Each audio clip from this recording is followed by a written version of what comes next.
Olá! Esse é um podcast produzido pelo Instituto LUSP, que trabalha há mais de 20 anos com o cuidado e o aconselhamento ao luto no Rio Grande do Sul. Aqui falamos sobre temas complexos e profundos, como a morte e o morrer, as perdas, envelhecimentos, amadurecimentos e esperanças, com leveza e clareza, tendo o compromisso ético de testemunhar processos de transformação e restauração da vida.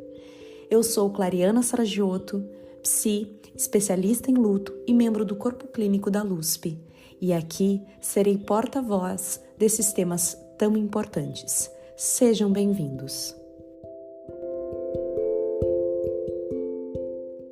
Estamos iniciando mais uma conversa sensível, profunda e dedicada ao estudo do luto aqui nesse espaço do LUScast, que é o podcast do Instituto LUSP, que eu ainda estou neste lugar, então, de porta-voz dessas conversas, dessas trocas, e trazendo, então, pessoas que eu entro em contato, que são pessoas ligadas também ao nosso instituto e a mim, para que a gente possa conversar, desmistificando preconceitos, quebrando tabus e falando sobre assuntos tão importantes. E o de hoje não é diferente, inclusive trago que a gente vai falar sobre o luto por suicídio.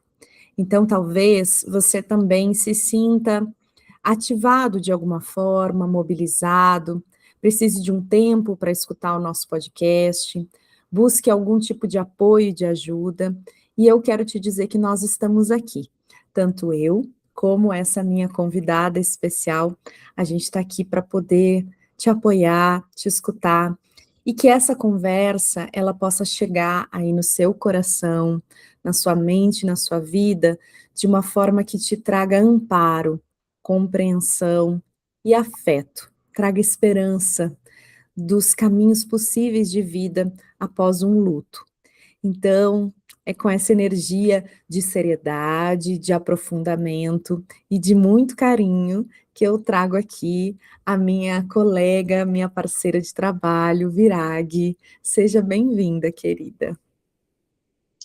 Olá, Clariana, muito obrigada pelo convite e vamos sim conversar sobre esse assunto tão importante. Então, desde já agradeço muito o espaço que você está abrindo para mim em nome dos enlutados. Muito obrigada.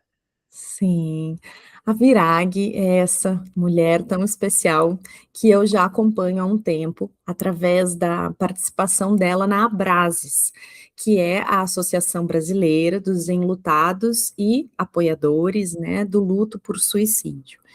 E acompanhando, então, os movimentos online, né, eu já ouvi as falas dela e grata foi a minha surpresa de encontrá-la na especialização de intervenção em autolesão e prevenção e pós-venção do suicídio no Instituto Vitaleri.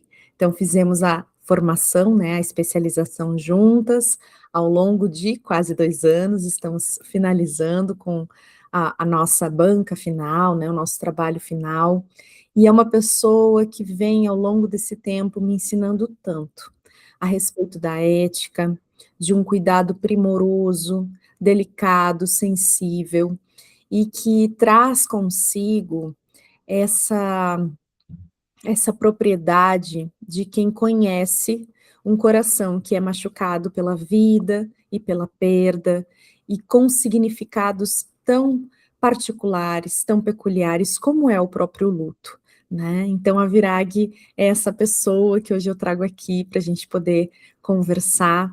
Ela então é uma sobrevivente enlutada pelo suicídio do irmão, e também é professora universitária, né, tem uma vasta experiência nessa área, né, acadêmica, e aqui hoje ela se apresenta mais como uma enlutada, né. Então é sócia fundadora da Abrases e criadora do @depois do dia Z. Vamos também conversar sobre este projeto, né, que onde ela atua como, na prevenção e na pós-venção do suicídio. E também é autora dos livros, Livro Z, Como o Suicídio Mudou a Minha Vida, e o livro Nem Forte, Nem Insensível, Sentimentos no Luto por Suicídio. E a Virag, ela também coordena o grupo de apoio a enlutados por suicídio, Clube do Livro Z, desde 2022.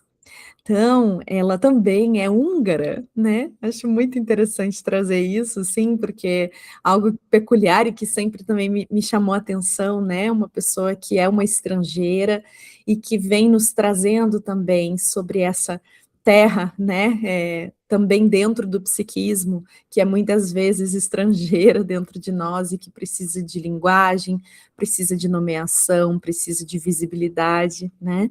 Então, ela é húngara e atualmente mora em Belém do Pará. Querida, mais uma vez, seja muito bem-vinda. E se você se sente à vontade, pode já fazer a sua audiodescrição. Obrigada, Clariana. Vou ter dificuldade de chamar de Clariana, que na Pode minha chamar cabeça. de Clá. Obrigada, Clary, por essa introdução, minha apresentação, né? Muito detalhada, muito carinhosa. Agradeço. Bem, né? Eu sou uma húngara, como você já falou, então eu sou estrangeira, eu sou uma mulher branca de meia idade, eu tenho olhos claros, olhos azuis, tenho o cabelo castanho claro, bem comprido, abaixo do ombro, e hoje eu estou vestida com uma blusa azul, que o cabelo está meio que cobrindo, né? São cabelos longos, e estou usando um colar de miçangas pretas artesanal, e eu estou com brincos prateados. Muito obrigada, querida. E nós não combinamos anteriormente, mas hoje estamos combinando aqui, né? Então, eu vou fazer também a minha audiodescrição, porque eu também estou vestida, vou começar pela minha roupa, então, né, com uma camiseta azul marinho, muito parecida com o tom, né, da sua blusa também. E, então, sou uma mulher branca, cisgênero, de uma estatura baixa, 38 anos, né, pele clara, cabelos castanhos, claros para o escuro, né, com alguns fios brancos na altura dos ombros, e também estou vestindo, né, portando um óculos de armação preta, os fones de ouvido, né, maiores, assim, que sobrepõem o cabelo, e tô com 2 brincos pequenininhos, que tem uma pedrinha do sol, e um pingente, uma correntinha dourada com um pingente de pedra. E a Virag não falou do seu fundo, mas eu vou falar, o fundo dela é neutro, muito diferente do meu. A gente brincava com isso antes de começar a gravar. O meu aqui tem muitos livros, plantas, mandalas, uma porta também marrom claro, né, de uma cor da madeira clara, né, e é isso, então, começamos com esse passo em direção à acessibilidade, para que todas as pessoas possam nos ver e entrar em contato também com a forma como estamos nesse momento. Então, vamos lá, vamos começar conversando. Tem algo da sua apresentação que você acha que é importante também começar trazendo nessa conversa? Assim, eu acho que você me apresentou muito bem, muito detalhado, e eu acho que um detalhe que pode ser importante para os enlutados é que eu sou uma enlutada agora já há 19 anos, quase 19 anos, então é um luto prolongado, e é um luto que começou antes de existir Setembro Amarelo, antes de existir a palavra pós-venção no Brasil, antes de existir a própria Vitaleri, que a gente citou no início. Então, eu acredito que o tempo do luto é bastante impactante no desenvolvimento do meu luto, que pode influenciar de alguma forma, interessar as pessoas que vão ver esse podcast. Isso, muito importante, porque até hoje a gente também escuta as pessoas falando da dificuldade, muitas vezes, de encontrar suporte diante de um luto por suicídio. Então, eu imagino as barreiras, as dificuldades, os desafios que você enfrentou há tantos anos atrás, e onde foi que você encontrou recurso e apoio, né, numa sociedade que ainda estigmatiza, ainda julga e coloca tanto preconceito, né, nesse tipo de perda. Como foi que você veio, assim, a partir da sua história, né, da sua vivência lidando com o seu luto? Então, essa é uma pergunta que eu considero muito importante, porque, de fato, quando eu perdi o meu irmão, em 2007, então, praticamente não existia apoio para enlutados. Era um contexto muito diferente do que a gente tem hoje. Ainda temos menos apoio do que a gente precisaria, ainda o tema do suicídio é tabu na sociedade, mas eu acredito que está melhor. Ao menos a gente tem um Setembro Amarelo, por exemplo, tem cursos de especialização na área, né? Então, o meu luto começou extremamente solitário, né? Eu tive apoio apenas das pessoas muito próximas, né? Os meus amigos, e nada além disso, né? Eu, na época, não procurei ajuda psicológica, né? Poderia ter procurado, mas não procurei. Na época, eu não conhecia grupos de apoio, e se existiam, eram poucos e apenas presenciais, né? O que limitava muito a participação dos enlutados, né? Hoje, o mundo digital, online, ao mesmo, nos trouxe essa aproximação. E eu nem sequer conhecia a existência do CVV. Embora o CVV é uma ONG que existe há mais de 60 anos, mas eu particularmente não conhecia. Então, isso impactou muito o início do meu luto, e eu só fui realmente cuidar do meu luto quando eu completei uma década de enlutada. Então, eu tranquei os sentimentos numa caixinha e segui a vida, assim que começou o meu luto. Então, os primeiros 10 anos do meu luto é um espaço trancado, sem falar sobre o luto e sem falar sobre o suicídio. É uma palavra que eu nem sequer pronunciava há 10 anos atrás. Sim, e no seu livro você conta como a professora, então, acredito, né, que tenha sido professora, enfim, a pessoa da faculdade, da universidade, né, veio te contar sobre essa notícia. E o quanto foi difícil também lidar com todas as burocracias, e sendo, né, a única pessoa da família aqui no Brasil também, tendo esse atravessamento, né, de ser uma migrante, ter a família longe. Então, o quanto também são tantas tarefas, né, que o enlutado precisa realizar, e você na sua história também, né, precisou realizar tantas, para lidar, assim, com essa experiência, né. Você pode contar um pouco, assim, sobre como você vem, também lidando com essa comunicação hoje sobre o suicídio? Então, eu me lembro que quando estava completando 10 anos da morte do meu irmão, para mim, os 10 anos foi um gatilho emocional muito grande.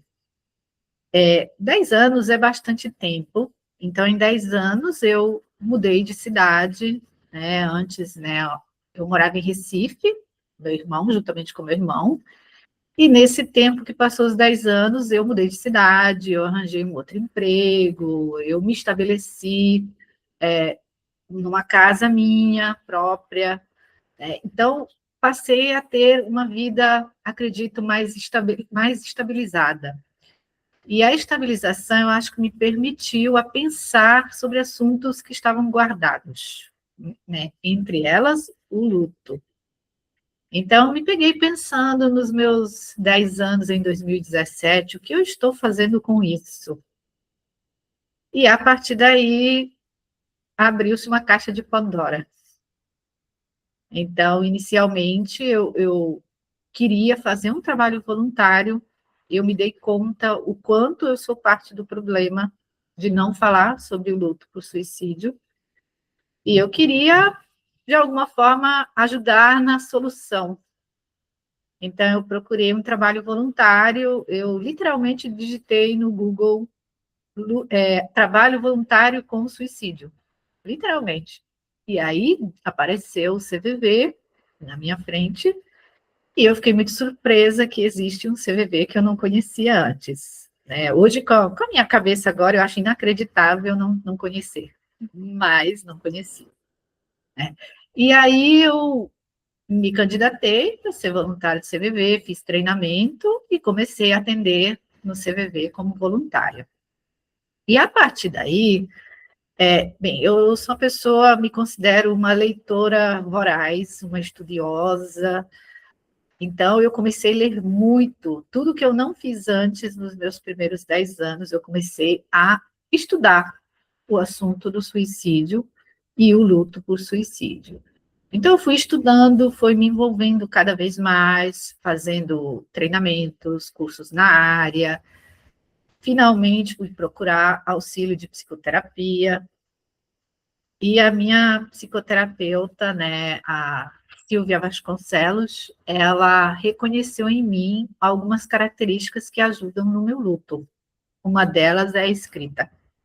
Então, ela me encorajou muito a me expressar pela escrita. Então, eu escrevia primeiro cartas para as pessoas, e aí surgiu a ideia de escrever um livro contando a minha história, né? Eu fui procurar livros na área, percebi que são muito poucos livros de depoimentos de enlutados. Nós temos muitos livros técnicos sobre suicídio e poucos livros realmente escritos por enlutados, especialmente aqui no Brasil. E aí nasceu a ideia de escrever o livro. E aí eu fui me envolvendo cada vez mais, né? Eu considero que no Brasil ainda somos poucos enlutados que falam na mídia. Então, nós vamos nos conhecendo. À medida que a gente aparece na mídia, a gente se conecta, os enlutados. E foi assim que eu também conheci a Terezinha e o Joseval Máximo, e por meio do contato surgiu a ideia de criar a Abrases, né, que é a Associação Brasileira de Apoio a Sobreviventes Enlutados por Suicídio. E a partir daí também surgiu a ideia, né, nesse meio tempo, de montar um grupo de apoio para enlutados, né, que eu coordeno atualmente desde 2022. Isso, e aí você já traz então da sua experiência, tanto como voluntária do CVV, que nós não havíamos falado sobre isso anteriormente, mas te conhecer na pós falando sobre o CVV também foi algo que marcou muito, assim, sabe, o meu coração, a minha experiência, eu vi o quanto você tem afeto por esse voluntariado, o quanto ele é importante, né, e agora também a sua experiência como coordenadora do grupo, né. Então, a partir dessas experiências e como você quer nos contar aqui como é ser uma coordenadora ou uma apoiadora, né, uma voluntária, cuidando do luto de outras pessoas ou do sofrimento intenso, né, não necessariamente do luto por suicídio, mas outros lutos, outros sofrimentos, ouvindo essas pessoas, a partir também do seu lugar de quem já viveu essa dor, né, ou uma dor, né, que nunca vai ser a mesma. Eu acredito que a nossa sociedade ainda não aprendeu a expressar bem os sentimentos. A maioria das pessoas não sabe falar sobre sentimentos e se incomoda quando alguém está falando sobre sentimentos, ou chorando, ou, né, às vezes uma simples pergunta para a pessoa, como você está hoje? E a pessoa diz, estou mal, a pessoa já fica incomodada. Todo mundo só quer ouvir não, estou bem, ou então, estou mal, mas vai dar tudo certo, né? Então, isso são formas da gente trancar nossos sentimentos e mascarar. Então, lidar, né, com ouvindo histórias das pessoas, sentimentos, angústias, é um desafio e necessita de constante treinamento e autoconhecimento. Então, precisa ter muita empatia, saber se colocar no lugar da outra pessoa, reconhecer realmente os sentimentos por trás das histórias, porque o que importa é o sentimento da pessoa, não é o acontecimento que a pessoa me traz. Então, eu estou constantemente buscando novos aprendizados e me conhecer cada vez mais. Então, eu continuo fazendo terapia, continuo lendo livros, né? Então, tem sido, e tem que ter muita paciência de escutar cada pessoa, não interromper o que a pessoa está falando. Então, estar lá para escutar a pessoa e não falar. É ouvir a pessoa e encorajar a pessoa a compartilhar os sentimentos acolhendo.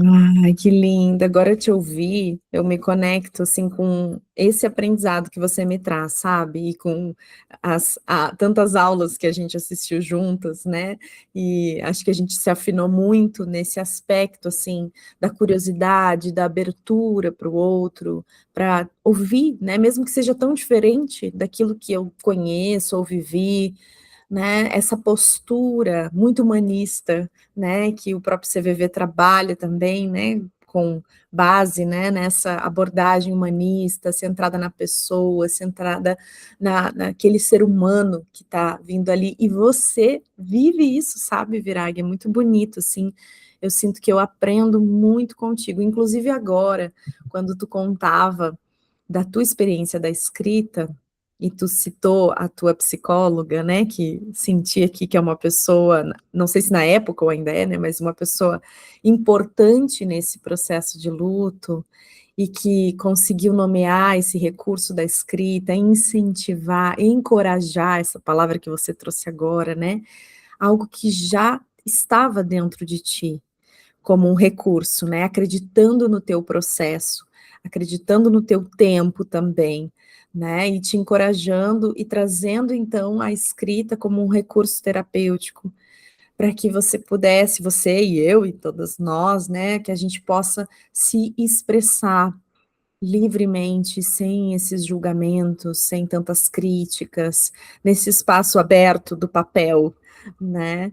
Então você traz esse recurso, eu senti uma emoção você contando dela, né, e agradeço, assim, por trazer partilhar com a gente aqui, sabe, esse afeto, assim, e esse recurso que é tão importante para nós, né. Sim, eu acredito que o mais importante no processo do luto, né, o que eu aprendi comigo mesma, é expressar o luto de alguma forma. Porque o que acontecia antes, né, baseado na minha própria experiência, o nosso luto por suicídio não é um assunto que as pessoas querem ouvir. Então, é um assunto tabu, ainda é, mais ou menos do que era. Então, os enlutados têm tendência a engolir seus sentimentos e não falar. Mas um sentimento que a gente não expressa, ela não desaparece, ela continua lá. Então, o mais importante do luto por suicídio é expressar de alguma forma o que a gente sente. E aí, as maneiras são muito variadas.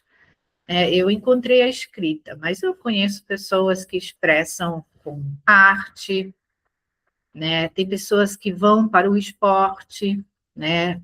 Se lançarem desafios, colocando metas. Então, existem diversas formas de expressar o luto. A escrita é só uma delas.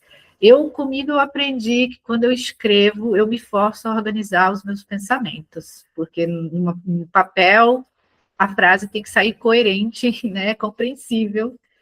E aí é uma coisa automática.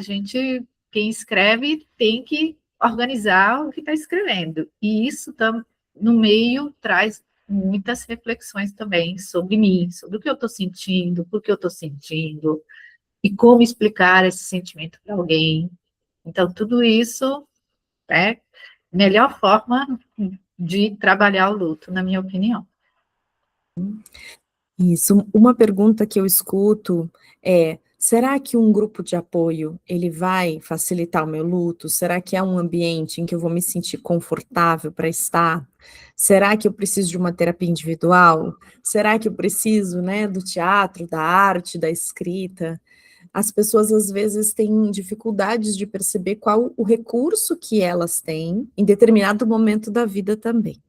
Então, quero te fazer essa pergunta agora, assim, né? Qual você acha que é o benefício de participar de grupos de apoio ou de outros espaços, né? De ter outros tipos de ferramentas, ou mesmo no CVV, né? Quando a pessoa liga uma vez, né? O que que ela vivencia, experiencia ali em uma ligação de acolhimento, né? Então, vou começar de trás para frente, né? Então, sobre o CVV, eu não sou a melhor pessoa para falar, porque eu não sou porta-voz do CVV. Então, eu não posso me manifestar em nome da instituição.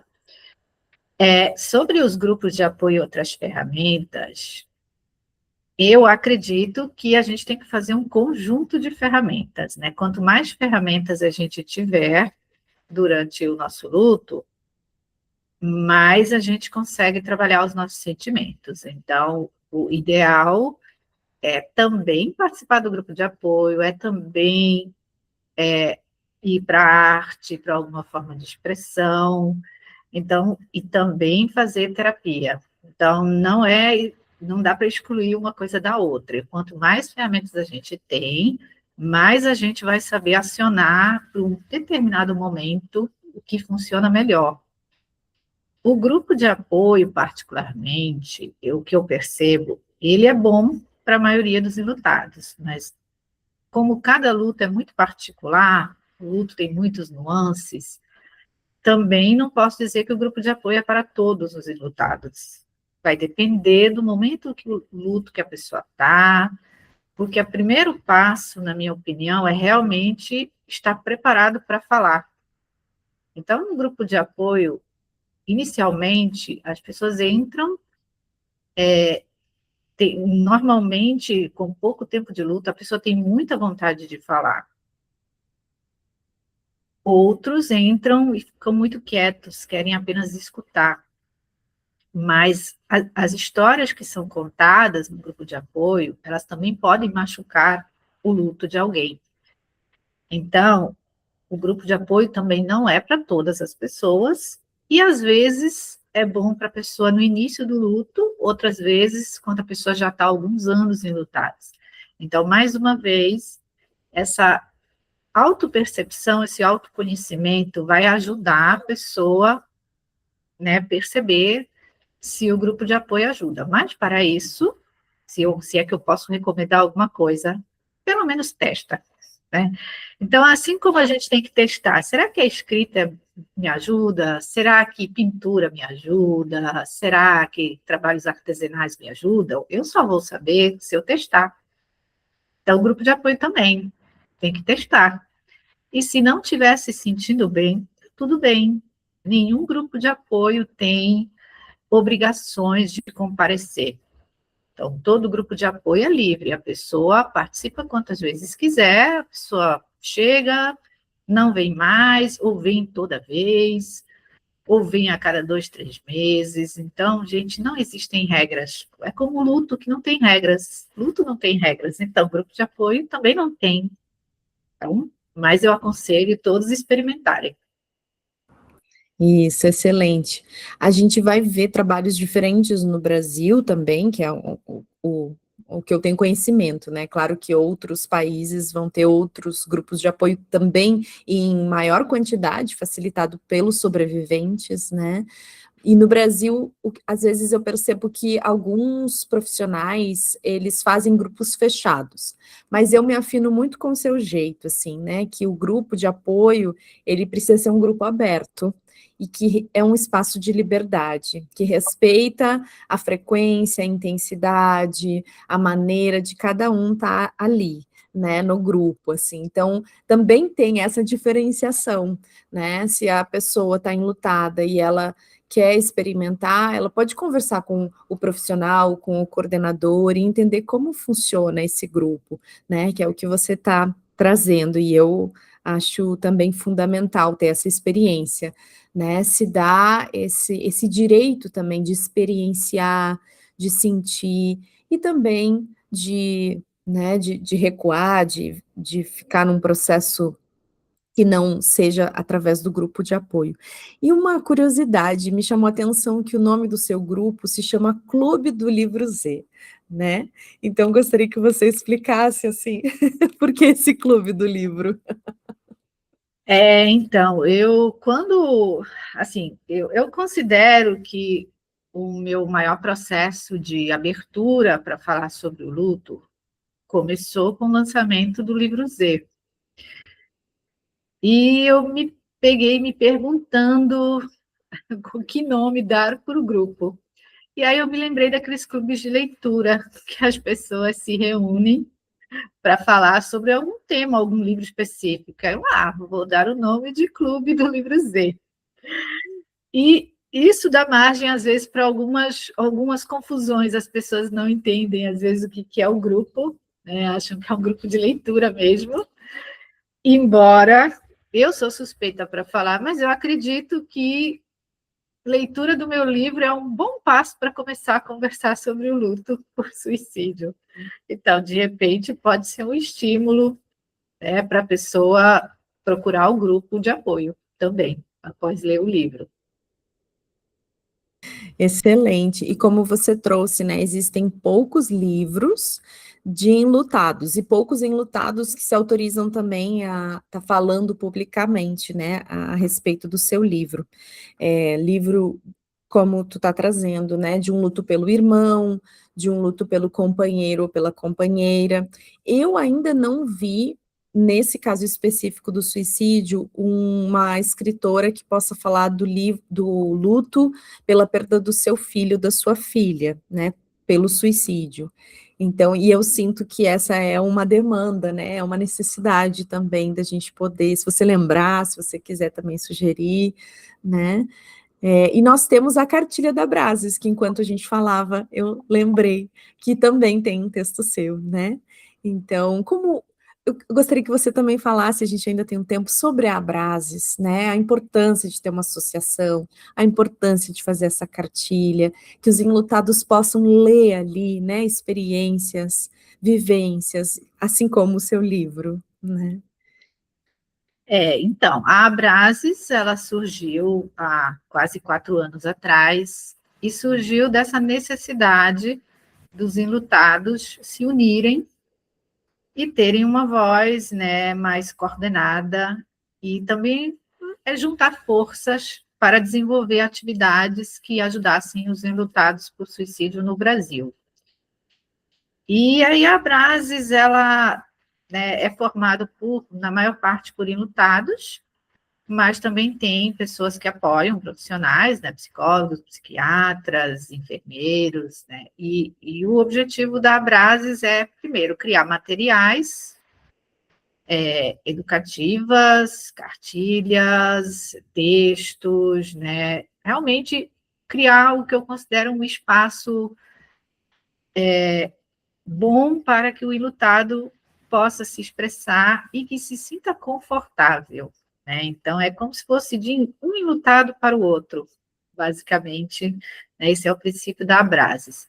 Então, tudo é feito de forma voluntária, então, nosso limite de tempo, né, muitas vezes faz com que a gente faça menos do que a gente gostaria, mas todo ano a gente tem feito algum tipo de trabalho a mais, né? No ano passado foi o lançamento da cartilha, né, Palavras que Abraçam. Esse ano, né, as pessoas não sabem, mas eu vou contar aqui, em exclusivo no seu podcast, nós estamos fazendo o treinamento do primeiro grupo de facilitadores de grupo de apoio. A gente está com um grupo teste, entre aspas, e estamos quinzenalmente, é realmente um curso de formação, usando a experiência que a gente já tem, né, de coordenar grupos de apoio, vários de nós dentro da Abrases, né? E vamos, claro, emitir um certificado pela Abrases, que aquela pessoa está formada, habilitada, né, para facilitar um grupo. A história da cartilha, Palavras que Abraçam, ela surgiu porque, novamente, a gente não tem muitos textos escritos por enlutados no Brasil. Então, a gente tem alguns blogs, né, tem vários perfis no Instagram, Facebook, mas ficam informações muito soltas, né, especialmente quando o enlutado se depara com essa perda, ele tem tantas coisas para resolver, tem coisas burocráticas, tem assuntos para pensar, sentimentos para lidar. Então, a ideia foi escrever de uma forma simples, não textos muito longos, então coisas que quase como um livro de guia se é que eu posso chamar assim, que um enlutado pode pegar em qualquer momento e abrir e ler, sem ordem específica dos capítulos, né? Então, cada parte é bem independente. No meu caso, quando a gente estava escrevendo essa cartilha, me pegou exatamente no momento que eu estava finalizando o meu segundo livro, que é o Nem Forte Nem Insensível. E nesse livro eu falo muito de sentimentos. E daí surgiu, então posso escrever sobre sentimentos no luto. E é assim que entrou o meu texto, na cartilha da Abraços. E como as pessoas podem ter acesso tanto a Brasas como a cartilha, né? Tem o canal do YouTube, enfim, conta para nós assim, né? Para que as pessoas possam acessar, então. Eu Ah, é posso colocar na descrição também os arrobas, né? E tudo direitinho. claro. Eu acredito hoje é muito fácil achar a Abrases, né? Quem digitar Abrases aí numa ferramenta de busca vai achar o site abrases.org.br.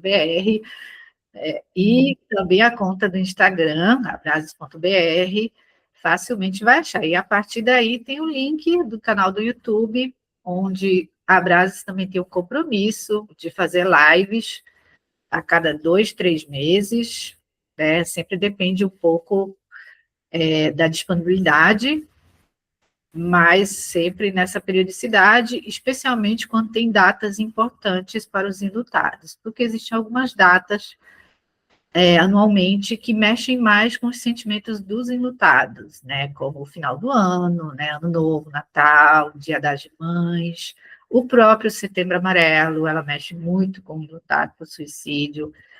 E fora esses, nós também procuramos trazer, às vezes, discussão de livros sobre luto, falar sobre algum evento específico, algum congresso que a Brás está ajudando a organizar, ou está apoiando, e às vezes também convidando psicólogos, psiquiatras. Então, a gente tenta, e todas as lives estão disponíveis lá. Então, quem perdeu alguma live, não precisa se preocupar, todas estão lá no canal da Brás para assistir. Os lives dos últimos 4 anos estão lá, disponíveis. Excelente. Inclusive, o Dia Internacional dos Sobreviventes Enlutados por Suicídio, que é em novembro, é uma data móvel, né? Eu demorei para entender um pouco isso, mas porque a referência dela é nos Estados Unidos, né? Que é o sábado anterior ao Dia de Ação de Graças, isso Graças. mesmo? É isso. Isso. Então, normalmente é o terceiro sábado do mês, mas é isso, o sábado anterior ao sábado aliás, ao dia da ação de graças, é isso, né?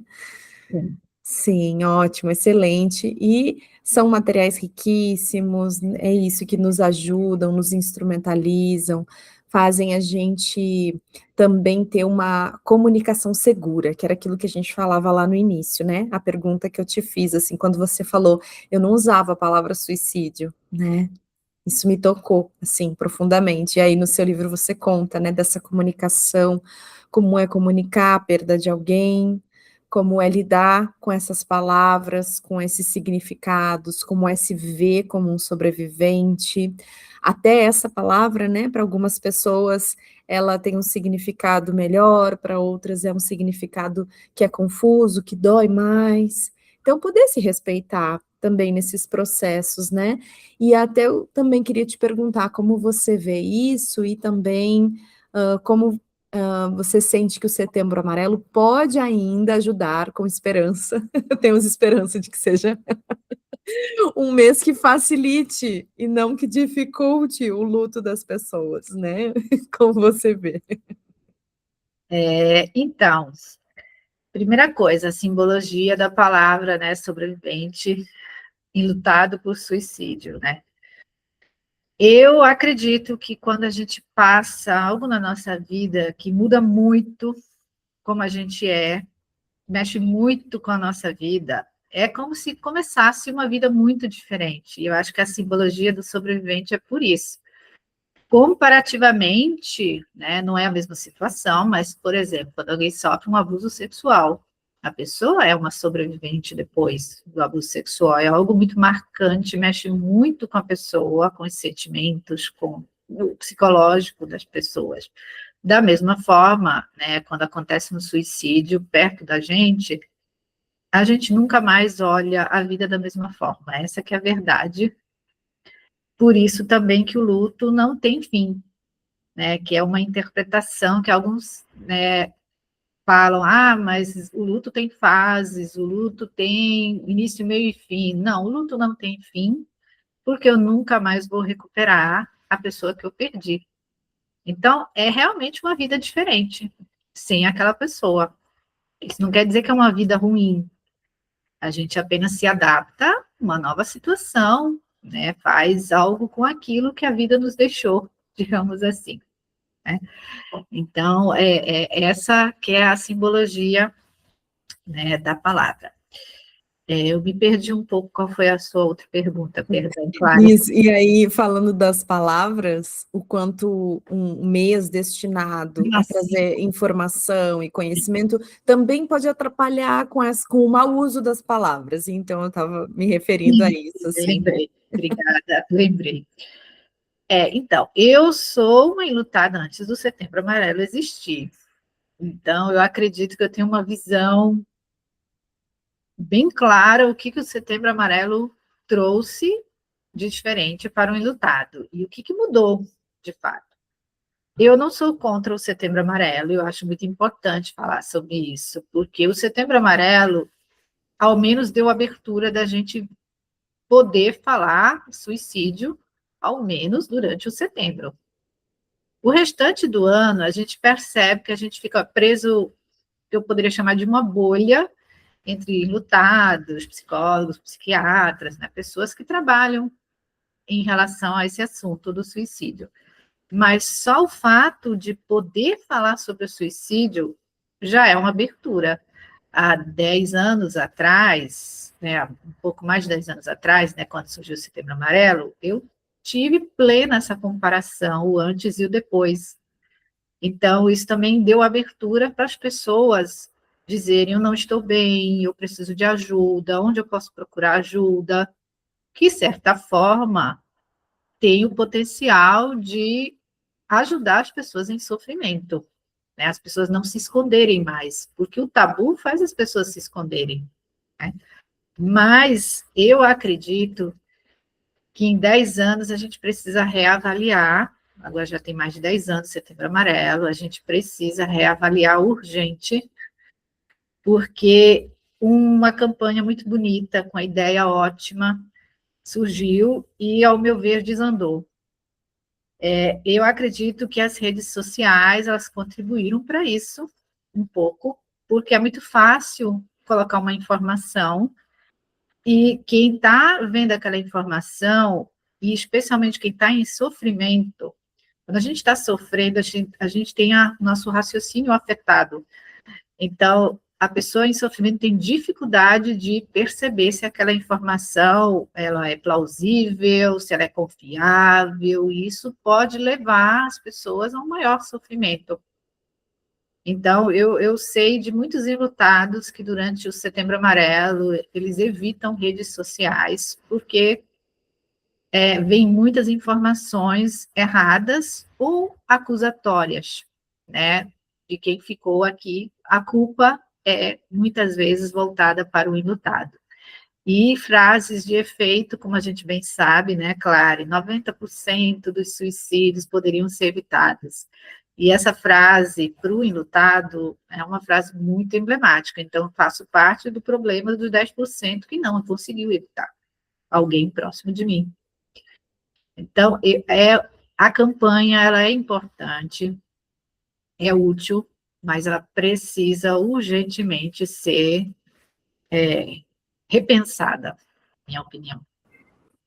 Isso, atualizada, né, e talvez com essa ampliação da formação dos profissionais ao longo do ano, como a Brás está fazendo, e eu fiquei tão feliz na hora, comemorei aqui por dentro, e agora vou retomar essa celebração, né, de poder formar pessoas que de fato estejam, então, se colocando no lugar de auxiliar os enlutados o ano todo, né, então que a campanha, ela possa trazer informações seguras, porque inclusive essa frase, de que 90% dos suicídios podem ser evitados, ela não é uma frase real, ela não é fundamentada, né? Ela parte de pesquisas que investigaram pessoas que puderam acessar serviços de saúde mental, que foram possivelmente diagnosticadas com um transtorno mental, né, e dessa população, né, que 90% daquelas pessoas tinham algum diagnóstico, se retirou essa frase de que 90% dos suicídios poderiam ser evitados, ou seja, há um reducionismo, né, é uma forma simplista de não olhar tanto para o fenômeno do suicídio, como também para os adoecimentos mentais, né, para os sofrimentos mentais, existenciais, e é importante que a gente cuide das pessoas, né, cuide também de quem tem um transtorno, né, de quem tem outros tipos de sofrimento, a gente sempre resgata o quanto esse é um fenômeno complexo, multifatorial, né, que a gente também não pode cair na falácia de falar sobre que a vida vale a pena, sobre esperança de vida, mas de que vidas a gente está falando, em que condições, né, então olhar para os aspectos também das condições de vida socioeconômicos, enfim, religiosos, culturais, então, mesmo a nossa especialização, né, foi assim, um boom de muitas caixinhas, de muitas possibilidades, né, para que a gente possa ter todo um conhecimento, um aporte teórico, para diante de alguém poder escutar aquela pessoa na sua condição, na sua vida, e é essa postura também que você me ensina sempre, sabe? E eu quero poder resgatar ela aqui, então, hoje, no final da nossa conversa, né, o quanto é importante, então, conhecer, estudar, ter a parte técnica, ter o autoconhecimento e esse aspecto, né, da autopercepção, da trajetória pessoal, e também de uma sensibilização, né? Eu fiquei te ouvindo e pensando que empatia não é uma coisa tão fácil da gente ensinar, é um desafio, né? Como a gente, de fato, saber ouvir com essa qualidade da presença, com essa qualidade, né, do respeito profundo pelo que o outro está me trazendo, das diferenças. Então, eu sinto que conviver contigo me ensina muito sobre isso, e esse episódio para mim tem esse significado, sabe? Como a gente pode ser pessoas mais empáticas, mais afetivas, mais respeitosas. E é sobre isso, né, no cuidado. Esse é o cuidado ao luto e ao sofrimento, né? Então, você gostaria de trazer algo mais para a gente ir se encaminhando para o final? Nossa, a gente já falou muitas coisas, né? Mas esse é um assunto quase interminável para nós, com certeza.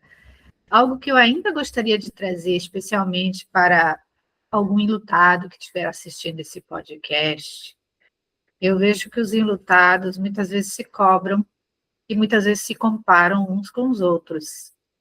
E comparação de luto também traz muito sofrimento para o enlutado. Então, ao longo dos meus quase 20 anos de enlutada, o que eu aprendi é que, assim como cada suicídio tem a sua história multifatorial, as causas, cada enlutado também tem a sua história. Então, o desenvolvimento do luto é diferente para cada pessoa, porque, primeiro, depende de como o suicídio aconteceu, qual era a relação com a pessoa, como a pessoa soube da notícia, quais são as ferramentas que a pessoa tem ou teve, né? Então, tudo isso influencia. Então, comparar os lutos é comparar dor, e dor não tem régua, né? Não tem régua para a nossa dor. Então, os enlutados têm que ter muito cuidado, porque, de novo, nas redes sociais a gente vê muita coisa, e às vezes, e o enlutado é cobrado, muitas vezes. Ah, já faz um ano do seu luto, segue em frente. Ou então, mas você não era tão próxima dessa pessoa, por que esse luto está te impactando? Por que essa morte está te impactando? Então, não devemos nos comparar, invista em autoconhecimento e descubra as ferramentas que melhor funcionam para você. É o que eu posso dizer para cada um dos enlutados que está nos assistindo. Ai, querida, gratidão. Muito bom te ouvir, ter a sua presença aqui, com todas essas características, né, que eu já nomeei, que eu valorizo. E eu desejo que a gente continue crescendo juntas, né, se apoiando, que as pessoas possam buscar os grupos, buscar as leituras, as referências, a Abrases, e contem com a gente, né. Então, assim, um prazer imenso ter você aqui. Muito obrigada. Obrigada também pela oportunidade. Sim, com certeza. Então, até a próxima, até o próximo episódio. Sigam com a gente, sigam também nos dando retornos sobre como é ouvir essas conversas, essas trocas. Eu cresço muito, sinto que eu aprendo muito aqui nesse lugar, para mim é uma alegria. Um grande abraço, então, e até o próximo episódio.